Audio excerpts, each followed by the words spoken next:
Les Arabes parlent beaucoup d'argent. Ils pensent vraiment que tout peut se payer.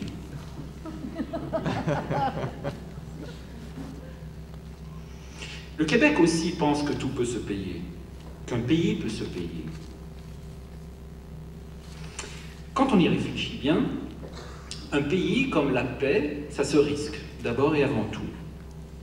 Et risquer, c'est sortir d'où nous sommes pour aller nous promener en dehors, toujours marcher, toujours se promener, droit vers la mer, toujours se balader, toujours la balade. Et pays ne peut rimer qu'avec balade, car balade, c'est pays dans ma langue natale. Petit, je ne connaissais pas l'existence du Québec. Si on m'avait dit Québec, je n'aurais pas répondu balade. Mais j'aurais répondu mitraillette.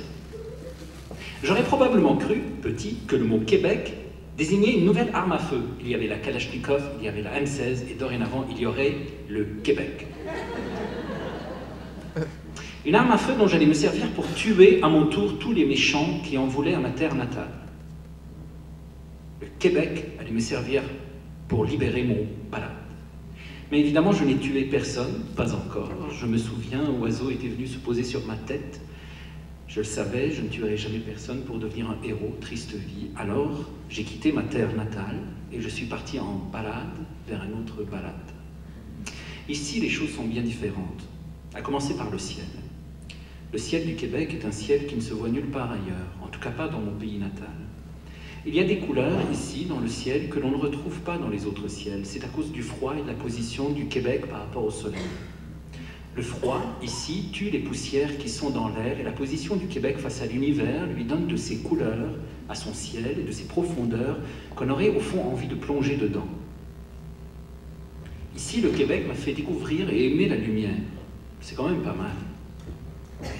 D'où je viens, il n'y a pas de ciel, mais il y a la mer. Et la profondeur du ciel québécois, c'est la profondeur de la mer arabe. C'est normal. Car les Arabes ont une histoire profonde, et lorsque l'on se baisse pour regarder l'histoire des Arabes, on regarde la mer pour voir au fond remonter toute cette épopée.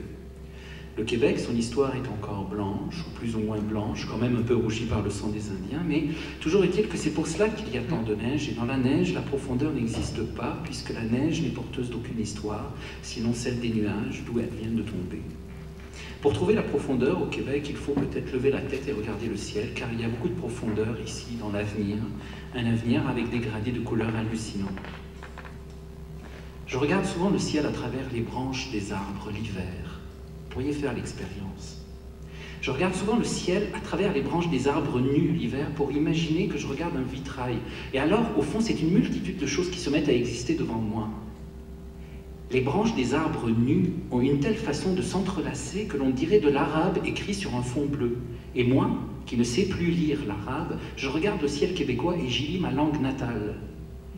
Ce que j'y lis se résume ainsi.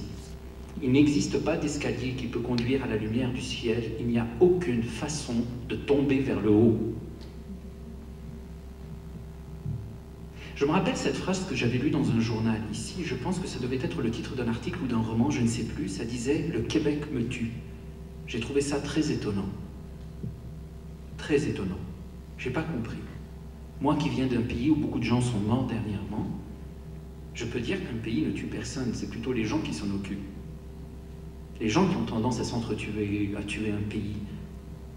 Non, un pays c'est un territoire, c'est une partie de la planète, un sol avec des montagnes, des rivières, ses moustiques, ses étoiles, c'est très calme un pays, c'est très pantouflard, ça bouge pas beaucoup, ou si peu, et quand ça bouge c'est un véritable bordel, ça bouge en séisme, en tremblement de terre, en volcan, mais à part ça c'est assez dinosaure comme bestiole.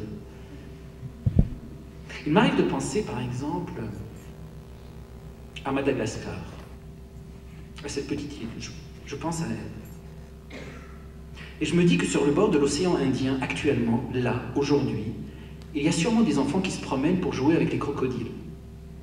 Moi, je n'ai jamais été en Madagascar, et le mot Madagascar remplit ma tête d'une imagination débordante.